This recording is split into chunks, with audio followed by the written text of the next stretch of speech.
జై పాతాళ భైరవి అన్నారు కేవీ రెడ్డి. అమ్మవారు నరుడా ఏమి నీ కోరిక అని ప్రశ్నించారు. జనాన్ని మెప్పించే చిత్రాలను తీయాలన్నదే తన అభిలాష అని కేవీ రెడ్డి కోరినట్టుంది. అమ్మవారి అనుగ్రహంతో కడదాకా జనం మెచ్చే చిత్రాలనే తెరకెక్కించారు కేవీ. సంతృప్తిగా భోజనం చేస్తే కలిగే ఆనందమే వేరు. ఇక వివాహ భోజనాన్ని తలపించే విందు అరగిస్తే ఆ ఆనందం వర్ణనాతీతం. కేవీ రెడ్డి తెరకెక్కించిన చిత్రాలు తెలుగువారికి అంతటి ఆనందం పంచాయనే చెప్పవచ్చు. తొలి సినిమా భక్తపోతన మొదలు చివరి చిత్రం శ్రీకృష్ణ సత్యదాకా కేవీ రెడ్డి రూపొందించిన చిత్రాలు తెలుగువారిని పలుమార్లు పరవశింపజేశాయి. కేవీ రూపొందించిన చిత్రాల్లో కొన్ని పరాజయం పాలైన తరువాతి రోజుల్లో విశేష ఆదరణ చూరగొన్నాయి. అలాంటి మాయాజాలం మరోచోట కనిపించదు.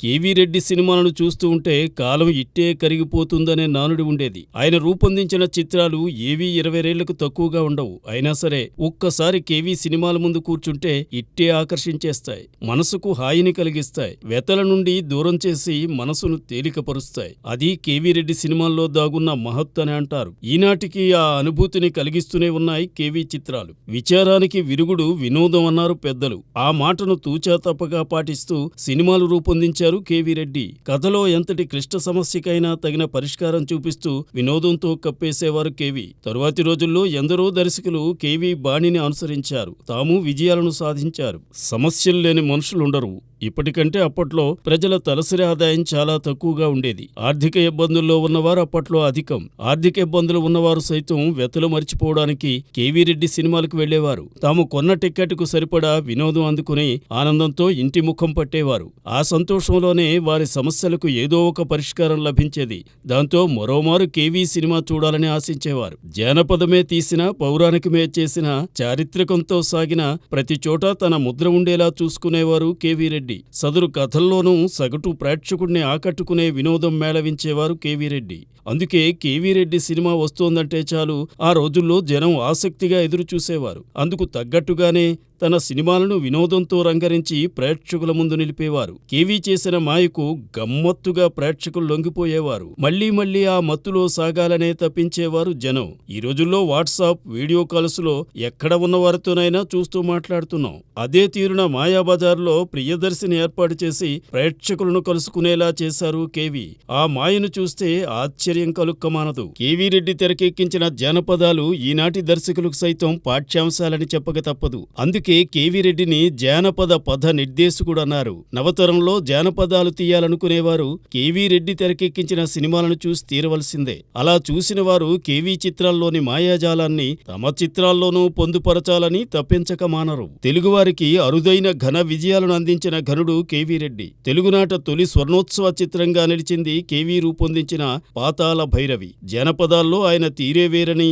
గుణసుందరి కథ, జగదేక వీరుని కథ చిత్రాలు చాటాయి. ఇక ఆయన తీసిన భక్తపోతన, యోగివేమన చారిత్రకాలు నేటికి జనం నోళ్లల్లో నానుతూనే ఉన్నాయి. మాయాబజార్, శ్రీకృష్ణార్జున యుద్ధం వంటి పౌరాణికాలు పులకింపజేస్తూనే ఉంటాయి. అంతలా అలరించిన కేవీ రెడ్డి తరువాతి రోజుల్లో కొన్ని పరాజయాలతో పయనించారు. అయినా చివరగా శ్రీకృష్ణ సత్య ఘన విజయంతోనే నిష్క్రమించారు కేవీ. ఆయన చివరి చిత్రమైన శ్రీకృష్ణ సత్య ఆయన కెరీర్లో ఏకైక రంగుల చిత్రం కావడం విశేషం. చారిత్రకంతోనే తొలి డి, జానపదాలతో గారడి, పురాణాలతో భలే సందడి, సాంఘికాల్లోనూ సవ్వడి చేసిన ఘనుడు కేవీ రెడ్డి అంటూ కీర్తిస్తారు తెలుగు జనం.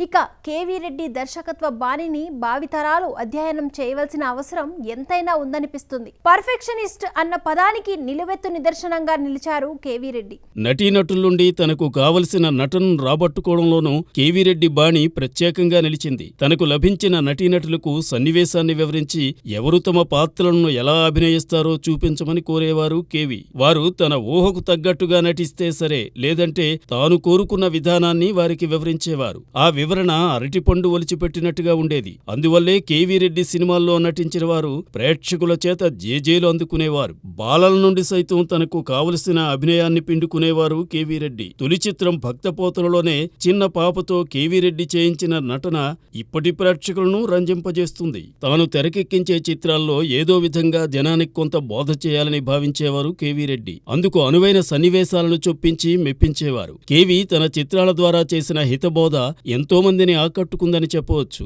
కేవీ రెడ్డి రూపొందించిన యోగి వేమన చూసి ఓ బాలుడు సన్యసించి బాలయోగ్గా పూజలందుకున్నారు. దీన్ని బట్టే కేవీ చేసిన హితబోధ ఎంత ప్రభావం చూపించిందో అర్థం చేసుకోవచ్చు. సమయపాలనకు ఎంతో విలువనిచ్చేవారు కేవీ రెడ్డి. అలాగే తన సినిమాల్లోని సన్నివేశాలను ఒక్కోటి ఒక్కో చోట చిత్రీకరించిన ఒకే సమయంలో తీసిన భ్రాంతి కలిగించేవారు. కేవీ ఆలోచనలకు సినిమాటోగ్రాఫర్ మార్కస్ బారట్లే ప్రతిభ కూడా తోడై పలు చిత్రాల్లో కనువిందు చేసింది. పాట సాగుతూ ఉండగా సినిమా టైటిల్ కార్డ్స్ ఆరంభించి ఆ పాటతోనే సన్నివేశంలోకి ప్రవేశించే ప్రక్రియ ఈనాటికే అలరిస్తోంది. ఆ టెక్నిక్ కు తెలుగులో కేవీ రెడ్డి క్రేజ్ తీసుకువచ్చారు. పెద్ద మనుషులు సినిమా చూస్తే ఆ తీరున కేవీ చేసిన మ్యాజిక్ ఏంటో అర్థమవుతుంది. కేవీ రెడ్డి పాటల చిత్రీకరణ గురించి నవతరం సైతం చర్చించుకుంటూనే ఉంది. అందుకాయన టేకింగ్ లో కనిపించే సహజత్వమే కారణమని చెప్పక తప్పదు. నాయికానాయకులు చిందులు తొక్కుతూ పరుగులు తీయకుండానే అనువైన భావాలు పలికించవచ్చునని కేవీ రెడ్డి తీసిన పాటలు చాటుతాయి. కూర్చున్న చోటు నుంచే నించున్న తావులోనే కదలకుండా పాటలు రక్తి కట్టించవచ్చునని కేవీ రెడ్డి చూపించారు. కేవీ రెడ్డి బీఎస్సీ ఆనర్స్ చదివారు. అందువల్ల సైన్స్ తో పాటు లెక్కలు సైతం పక్కాగా వచ్చేవి. వాహిని స్టూడియోస్ లో తొలుత ప్రొడక్షన్ మేనేజర్ గా ఉన్న సమయంలో కేవీ రెడ్డి లెక్కలు ముక్క తప్పు లేకుండా చూసేవారు. దర్శకుడైన తరువాత కూడా అదే పంథాను అనుసరించారు. తాను తీయబోయే సీన్ ను ముందుగా నటీనటులతో చదివించేవారు. వారి సంభాషణల టైమును స్టాప్ క్లాక్ తో లెక్కించేవారు. నటీనటుల అభినయానికి తగిన సమయాన్ని కేటాయించి దానిని కూడేవారు. అలా లెక్క కట్టి ఓ సీన్ను ఎంత సమయంలో తీయవచ్చునో రాసుకునేవారు. అందుకోసం ఎంత ముడి ఫిల్మ్ అవసరమో లెక్క కట్టేవారు. షూటింగ్లో ఆ సమయాన్ని మించకుండా చూసుకునేవారు. తొలి చిత్రం నుంచి ఈ నియమాన్ని తూచా తప్పక పాటించేవారు కేవీ రెడ్డి. అందువల్ల ముడి ఫిల్మ్ వినియోగం అదుపు చేసేవారు. తాను సినిమా తీసినా ఇతర నిర్మాతలకు మూవీ తీసిపెట్టినా ఈ లెక్కలను వదల్లేదు K V Reddy. K V Reddy scene తీయడంలో లెక్కలు వేసుకోవడమే కాదు, ఏ సమయంలో ఆ షూటింగ్ జరుగుతుందో రాసుకునేవారు. అందుకు తగ్గట్టుగా ఆర్ట్ డైరెక్టర్స్ ను, ప్రొడక్షన్ మేనేజర్స్ ను పనికి పురమాయించేవారు. జగదేక వీరుని కథలో కొలంలో హీరోయిన్స్ పై తీసిన పాటలను షెడ్యూల్ ప్రకారం చలికాలంలో తీయాలి. అందువల్ల హీరోయిన్స్ కు వణుకు పట్టకుండా వేడి నీళ్ళు ఏర్పాటు చేయాలని స్క్రిప్ట్లోనే రాసుకున్నారట. అదే తీరున గోరువెచ్చని నీళ్లలో పాటలు తీసేవారికి ఎలాంటి ఇబ్బంది కలుగకుండా చూసుకున్నారు కేవీ రెడ్డి. ఈ విషయాన్ని ఇప్పటికీ ముచ్చటించుకుంటూనే ఉంటారు సినీ జనం. క్రమశిక్షణకు మారుపేరుగా నిలిచారు కేవీ రెడ్డి. తన డిసిప్లిన్ ని ఇష్టపడే వారితో ఎక్కువసార్లు పనిచేశారు కేవీ రెడ్డి. ఆయన తెరకెక్కించిన చిత్రాల సంఖ్య 17. వీటిలో 14 తెలుగు చిత్రాలు, 2 తమిళ సినిమాలు, ఓ హిందీ చిత్రం ఉన్నాయి. కేవీ రెడ్డి తెలుగులో తీసిన 14 సినిమాల్లో 8 చిత్రాల్లో ఎన్టీఆర్ నటించారు. ఇక కేవీ తీసిన తమిళ, హిందీ సినిమాల్లోనూ రామారావు నటించడం విశేషం. హీరోయిన్స్ లో బి సరోజాదేవి 4 సినిమాల్లో నటించి అలరించారు. నటరత్న ఎన్టీఆర్ తో కేవీ రెడ్డి అనుబంధం ప్రత్యేకమైనది. రామారావు కెరియర్ను మలుపు తిప్పిన ఘనత నిస్సందేహంగా కేవీ రెడ్డికే దక్కుతుంది. కేవీ రెడ్డి సినిమాల్లో ఎక్కువ సార్లు హీరోగా నటించిన క్రెడిట్ కూడా ఎన్టీఆర్దే కావడం విశేషం. విజయ సంస్థలో ఎన్టీఆర్ స్టాప్ ఆర్టిస్టుగా చేరారు. విజయ వారి తొలి చిత్రం షావుకార్లో హీరోగా నటించారు. తరువాత ఓ భారీ జానపదంగా పాతాళ భైరవిని నిర్మించాలని ఆశించారు విజయ నేతలు నాగిరెడ్డి, చక్రపాణి. ఆ సమయంలో తోటరాముడు పాత్ర కోసం వేరే వాళ్ళని అనుకున్నారు. కానీ ఎన్టీఆర్ టెన్నిస్ ఆడుతూ ర్యాకెట్ ను ఊపేసిన తీరు కేవీ రెడ్డిని ఆకర్షించింది. తన తోటరాముడు ఎన్టీఆర్ అని ఫిక్స్ అయిపోయారు కేవీ రెడ్డి. అలా పాతాళ భైరవిలోనూ రామారావు నాయకుడయ్యారు. 1951 మార్చి 15న విడుదలైన పాతాళ భైరవి ఎన్టీఆర్ ను సూపర్ స్టార్ గా నిలిపింది. నటునిగాను ఎన్టీఆర్ కు మంచి మార్కులు సంపాదించి పెట్టింది పాతాళ భైరవి. ఆ సినిమాతోనే రామారావు కెరీర్ పెద్ద మలుపు తిరిగింది. కేవీ రెడ్డి దర్శకత్వంలో ఎన్టీఆర్ పాతాళ భైరవి తెలుగు, తమిళ భాషల్లో నటించారు. ఇదే చిత్రాన్ని జెమినీ సంస్థ హిందీలో రీమేక్ చేయగా దానికి కూడా కేవీ రెడ్డి దర్శకత్వం వహించారు. అందులోనూ ఎన్టీఆర్ హీరో కావడం విశేషం. తరువాత మాయాబజార్ తెలుగు, తమిళ భాషల్లో ఎన్టీఆర్ శ్రీకృష్ణ పాత్ర పోషించారు. ఎన్టీఆర్ పేరు వినగానే తెలుగువారికి ముందుగా శ్రీకృష్ణ పాత్రలో ఆయన రూపం గుర్తుకు వస్తుంది. అంతలా శ్రీకృష్ణ పాత్రలో ఎన్టీఆర్ పేరు సంపాదించడానికి కూడా కేవీ రెడ్డి మాయాబజార్ కారణం. ఆ సినిమాతోనే ఎన్టీఆర్ ను జనం మదిలో దేవునిగా నిలిపారు కేవీ రెడ్డి. శ్రీకృష్ణ పాత్రలో ఎన్టీఆర్ దాదాపు 25 సార్లు తెరపై కనిపించారు. ఓ పౌరాణిక పాత్రలో ఓ నటుడు అన్నిసార్లు కనిపించడం ప్రపంచంలోనే ఓ రికార్డ్. ఎన్టీఆర్ ను 4 సార్లు కృష్ణునిగా డైరెక్ట్ చేశారు కేవీ రెడ్డి. మాయాబజార్ 2 భాషలు, తరువాత శ్రీకృష్ణార్జున సుదర్శన యుద్ధం, ఆపై చివరి చిత్రం శ్రీకృష్ణ సత్యలోనూ రామారావుని కృష్ణునిగా తెరపై ఆవిష్కరింపజేశారు కేవీ రెడ్డి. ఎన్టీఆర్ను పాతాళ భైరవితోనే జానపదాల్లో తిరుగులేని నాయకునిగా నిలిపారు కేవీ రెడ్డి. అంతకుముందు జానపద చిత్రాల్లో నటించిన వారందరూ ఆ జానర్ను వదిలేసి సాంఘికాలకు మరలిపోయేలా చేశారు. కేవీ డైరెక్షన్లో ఎన్టీఆర్ నటించిన జగదేక వీరుని కథ కూడా తెలుగువారిని విశేషంగా అలరించింది. ఇందులో ఓ పాటలో రామారావును 5 మందిగా చూపించడం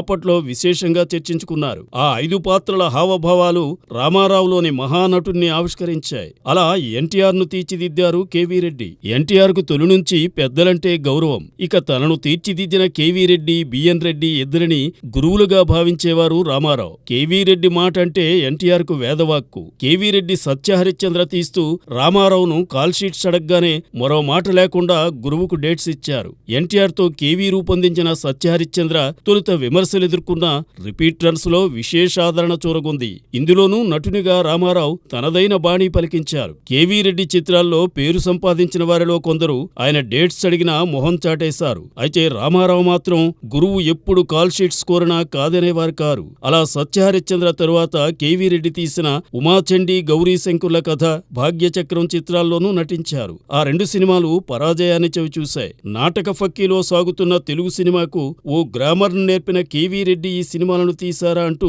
ప్రేక్షకులు ఆశ్చర్యపోయారు. తరువాతి రోజుల్లో ఆ 2 సినిమాలు కూడా ఎన్టీఆర్ స్టార్డమ్ కారణంగా ఆదరణ చూరగొన్నాయి. అయితే కేవీ రెడ్డికి మాత్రం చేదు అనుభవాన్ని మిగిల్చాయి. ఒకప్పుడు కేవీ రెడ్డి దర్శకత్వంలో ఎన్టీఆర్ సొంతంగా శ్రీరామ, రావణ పాత్రలు పోషిస్తూ నటించాలని ఆశించారు. కానీ రావణ పాత్రలో ఎన్టీఆర్ను చూడరని కేవీ భావించారు. అందువల్ల తాను దర్శకత్వం వహించనని చెప్పారు కేవీ. అయితే రామారావే దర్శకునిగా మారి సీతారామ కళ్యాణం తెరకెక్కించి రావణునిగా నటించి చిరస్మరణీయమైన అభినయాన్ని ప్రదర్శించారు. కేవీ రెడ్డికి అవకాశాలు సన్నగిల్లిన రోజున ఎన్టీఆర్ గురువుకు తన శ్రీకృష్ణ సత్య స్క్రిప్ట్ చూపారు. రామాయణ, భారత, భాగవత గాథల ఆధారంగా రూపొందిన శ్రీకృష్ణ సత్యను కేవీ రెడ్డి సినిమాగా తెరకెక్కించారు. కేవీ రెడ్డికి శ్రీకృష్ణ సత్యనే చివరి చిత్రం. అందులో ఓ సీన్లో రావణునిగా ఎన్టీఆర్ నటించారు. అలా గురువు దర్శకత్వంలో రావణ పాత్రను పోషించాలనే మక్కువ తీర్చుకున్నారు రామారావు. వరుస ఫ్లాపులు చూసిన కేవీ రెడ్డికి సినిమా ఇవ్వడానికి సినీ జనం జంకారు. ఆ సమయంలో గురువుకు ఎన్టీఆర్ శ్రీకృష్ణ సత్య ఇచ్చారు. ఈ విషయాన్ని కేవీ రెడ్డి విశేషంగా చెప్పుకున్నారు. ఇందులో శ్రీరామ, శ్రీకృష్ణ, రావణ పాత్రల్లో రామారావు నటించడం మరింత విశేషంగా మారింది. 1971 డిసెంబర్ 24న విడుదలైన శ్రీకృష్ణ సత్య ఘన విజయం సాధించింది. రంగుల్లో రూపొందిన శ్రీకృష్ణ సత్య గ్రాండ్ సక్సెస్ చూశాకే K V Reddy cinema goodbye చెప్పడం విశేషం. అలా గురుదక్షిణ చెల్లించుకున్నారు రామారావు. ఈ సినిమా నిడివిని తగ్గించి 1987లో ఎన్టీఆర్ రిలీజ్ చేయగా మళ్లీ ఘన విజయం సాధించింది శ్రీకృష్ణ సత్య. కేవీ రెడ్డి తీసిన చిత్రాల్లో అధిక శాతం ఆకట్టుకున్నవే. జానపదాల ప్రసక్తి వచ్చిన ప్రతిసారి కేవీ బాణీ కోసం వెతుక్కోవాల్సి వస్తుంది. పౌరాణిక చర్చ సాగినా కేవీని తలుచుకోవాల్సిందే. ఈ పరిస్థితి తెలుగునాట సదా సాగుతూనే ఉంది. అందుకే కేవీ రెడ్డి పేరు ఇంకా టీవీగానే చిత్రసీమలో నిలిచి ఉందని చెప్పవచ్చు.